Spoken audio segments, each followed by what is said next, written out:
دیکھیں جی، آج شوال المکرم کی 5 تاریخ ہے 1440 ہجری۔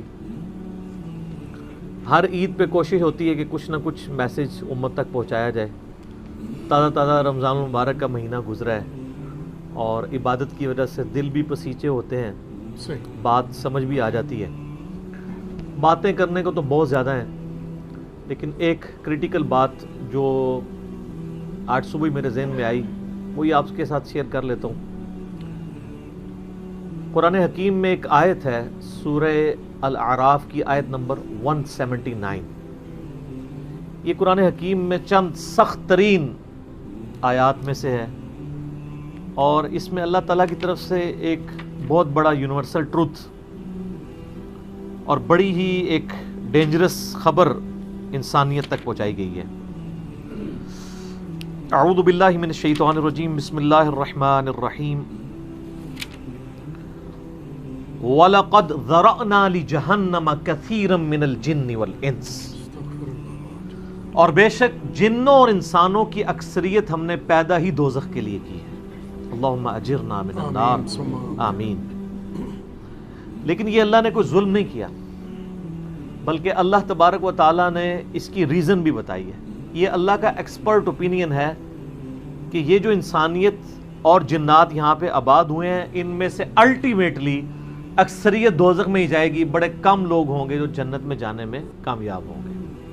جو سورۃ العصر میں بھی آیا والعصر ان الانسان لفی خسر، زمانہ گواہ ہے اس بات پہ کہ ساری انسانیت گھاٹے میں ہے، سوائے ان لوگوں کے جو ایمان لے آئے، نیک اعمال کیے اور نیکی کی تلقین کرتے رہے اور صبر کی تلقین کرتے رہے۔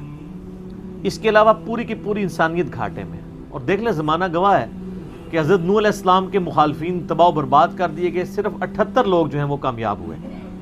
حضرت لوط علیہ السلام کی 2 بیٹیاں ان کے ساتھ بچائی گئیں، ان کی اپنی بیوی بھی اور پوری قوم تباہ کر دی گئی۔ پوری انسانیت گھاٹے میں چلتی آ رہی ہے،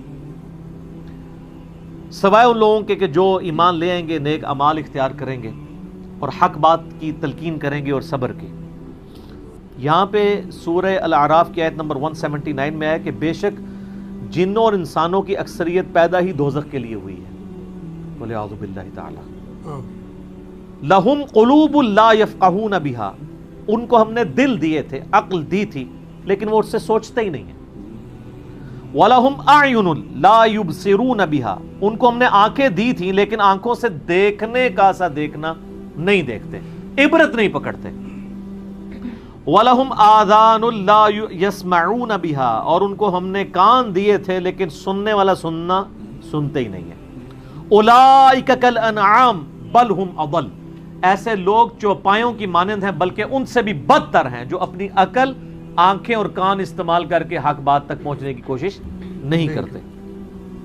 اولئک هم الغافلون، ایسے ہی لوگ ہیں جو اصل میں غافل ہیں۔ تو اللہ تعالیٰ نے یہ یعنی اس میں ایک غیبی خبر دے دی ہے کہ الٹیمیٹلی یہ ہونے والا ہے۔ مطلب کیا کہ اب جس نے تیاری کرنی ہے وہ خود تیاری کر لے۔ اس کو میں ایک مثال سے سمجھاتا ہوں کہ اس وقت تقریباً یہاں پہ 80 کے قریب لوگ بیٹھے ہیں، اور میں یہ کہوں کہ میں ایک گولی چلاؤں گا، جس کو بھی لگ جائے، تو ہم میں سے کیا ہر شخص یہ سوچے گا کہ یار ایک ہی گولی ہے، 80 بندے ہیں، کسی اور کو ہی لگے گی، ضروری ہے مجھے ہی لگنی ہے؟ ایسا تو کوئی نہیں سوچے گا، سب دڑکی لگا دیں گے۔ لیکن آخرت کا معاملہ کیا ہے؟ بخاری اور مسلم دونوں کی حدیث ہے، متفق علیہ، کہ آدم علیہ السلام کو حکم ہوگا کہ جنتیوں اور دوزخیوں کو الگ کرو۔ حضرت آدم علیہ السلام پوچھیں گے کہ اے اللہ کتنے جنتی اور کتنے دوزخی؟ تو اللہ تعالیٰ فرمائے گا ہر 1000 میں 999 دوزخی اور صرف 1 جنتی۔ تو یہاں اگر 1000 بندہ اور میں کہوں ایک گولی چلے گی، ہر بندہ بھاگنے کی کوشش کرے گا، لیکن آخرت کے بارے میں یہ حال ہے کہ ہر ایک بندہ یہ امید لگائے ہوا ہے کہ وہ جو ایک بچے گا نا وہ میں ہوں گا۔ اور ادھر 1000 بندے کے اوپر ایک گولی چلائی جائے تو 1000 کا 1000 سوچے گا جو ایک پھٹکے گا وہ میں ہوں گا۔ بالکل 180 ڈگری سوچ ہے۔ یا اس کو یوں سمجھے کہ میں کیونکہ ایک گولی چلاؤں گا 999 بچ جائیں گے، ایک کوئی لگے گی، کوئی نہیں کہے گا یار 999 بچنے ہیں تو چلو ایک میں بھی ان میں بچنے والوں میں ہوں گا، کہے نا کدھر میں ہی نہ پھنس جاؤں۔ اور آخرت میں تو معاملہ بالکل الٹ ہے، بہت کریٹیکل ایشو ہے۔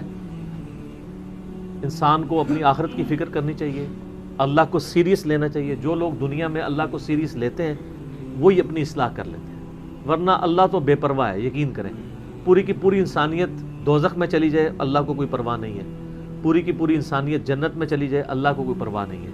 اور یہ جو اکثر لوگ مثالیں دیتے ہیں کہ جی دیکھیں کوئی ماں اپنے بچے کو کیسے دوزخ میں پھینک سکتی ہے، تو اللہ تعالیٰ تو ماں سے بھی بڑھ کے محبت کرتا ہے، وہ کیسے پھینکے گا؟ بھائی اس لیے پھینکے گا کہ اللہ تعالیٰ کے وہ احساسات نہیں ہیں جو ایک ماں کے ہوتے ہیں۔ ماں تو اپنی نفسانی خواہش یا محبت کی وجہ سے مغلوب ہو جاتی ہے، لیکن اللہ مغلوب نہیں ہوتا۔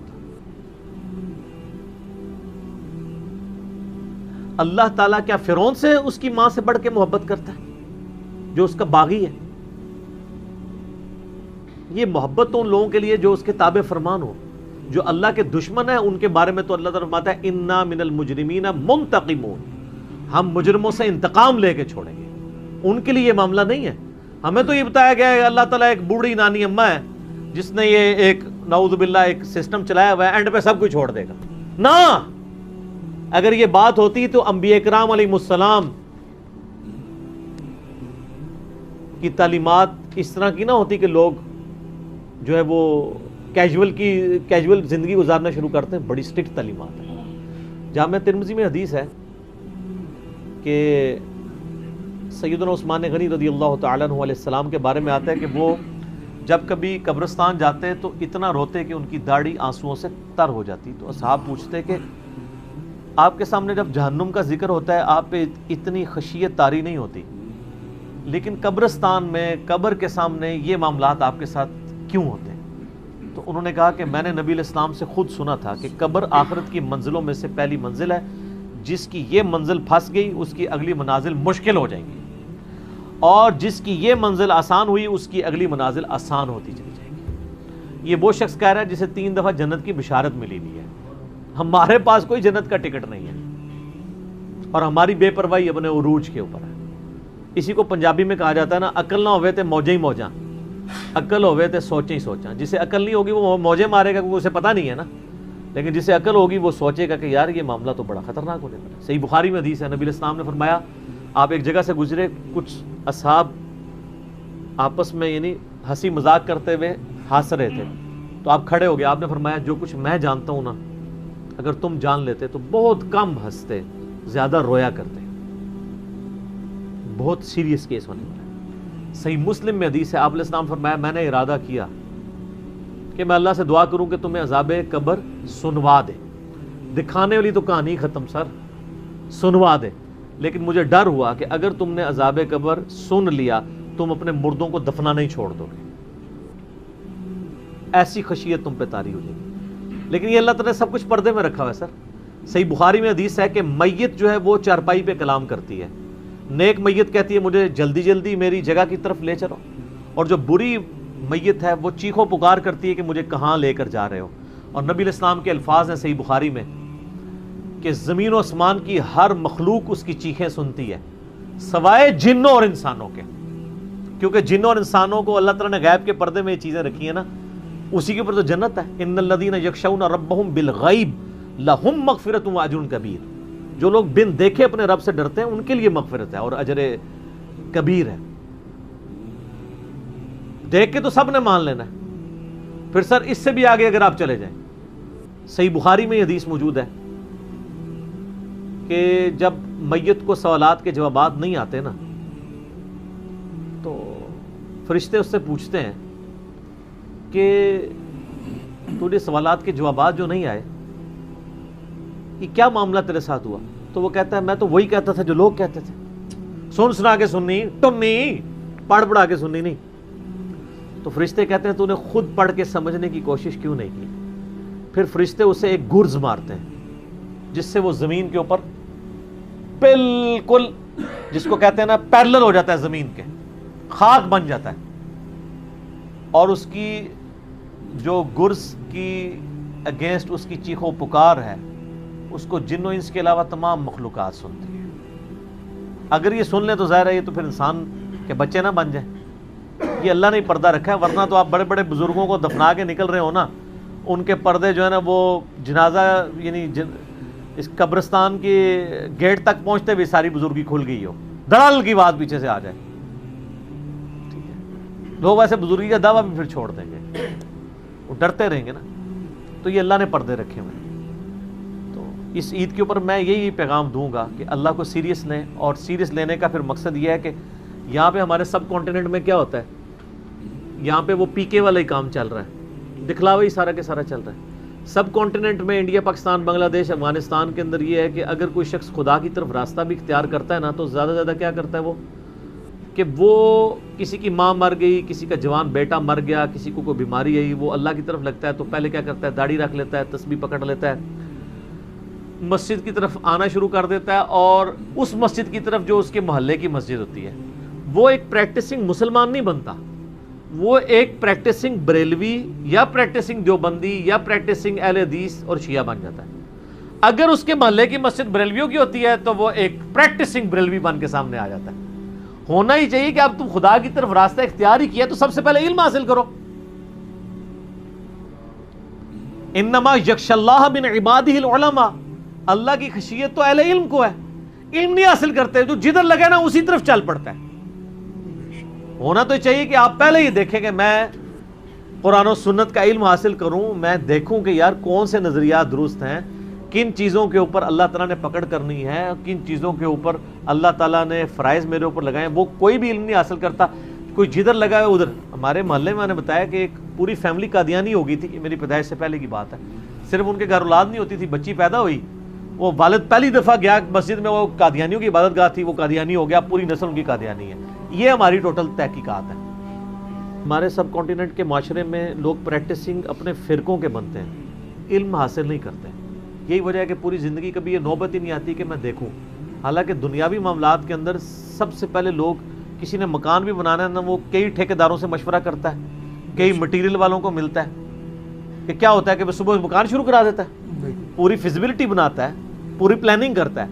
لیکن ایک دین کے اوپر چلنا ہے جس کے لیے کوئی پلاننگ نہیں، کوئی فیزیبلٹی نہیں، جو جدھر لگا وہ لگ جاتا ہے. اس وجہ سے پوری زندگی لوگ نماز پڑھتے رہتے ہیں، ان کو یہ نہیں پتہ چلتا کہ نماز کا سنت طریقہ کیا ہے، اس کے اندر کیا کچھ پڑھنا ہے، اس کے کیا مسائل ہیں. کتنے شادی شدہ لوگ ملتے ہیں، بچے بھی جوان ہو چکے ہیں، ان کو غسل کا طریقہ ہی نہیں آتا ہوتا. تو علم بنیادی چیز ہے، اس کے اوپر بنیاد رکھیں، اس کے بعد جو ہے وہ آخرت کی طرف آپ کی رہنمائی ہوگی. لیکن علم کے بغیر کچھ بھی نہیں ہوگا. اس لیے میں اس عید کے موقع پر ریکویسٹ کروں گا، جہاں تک بھی ہماری بات پہنچتی ہے، کہ یہ سچائی کا پیغام سب سے پہلے اپنے اوپر لاگو کریں، پھر جاگو اور جگاؤ کی مہم شروع کریں. انسانیت کو بتائیں کہ کتنی بڑی مشکل میں وہ پھنسنے والے ہیں، کتنا بڑا معاملہ ان کے ساتھ ہونے والا ہے. اور یہ اتنا بڑا معاملہ ہے کہ یہ تو چوکوں پہ کھڑے ہو کے اور بڑی بلڈنگز کی چھتوں پہ کھڑے ہو کے اسپیکر فٹ کر کے لوگوں کو یہ بتانے کی ضرورت ہے. وَلَقَدْ ذَرَأْنَا لِجَهَنَّمَ كَثِيرًا مِّنَ الْجِنِّ وَالْإِنسِ، بے شک جنوں اور انسانوں کی اکثریت دوزخ کے لیے پیدا ہوئی ہے، تو بچ جاؤ. ہماری حالت ویسے یہ ہے کہ ہم تو ایک بلی کو بھی آگ میں گرتا ہوا برداشت نہیں کر سکتے، لیکن ہم یہ راگنی الاپ رہے کہ انسانیت نے دوزخ میں گرنا ہے اگر انہوں نے اللہ تعالیٰ کو سیریس نہ لیا اپنی زندگی کے اندر. تو یہی پیغام ہے جی، کہ لوگوں کو یہ آیت سنائیں، خود بھی آخرت کی فکر کریں، لوگوں کی بھی آخرت کی فکر کریں، اور علم کی بنیاد پہ، تاکہ عقائد کی بھی اصلاح ہو اور اعمال کی اصلاح. جزاکم اللہ خیر علی.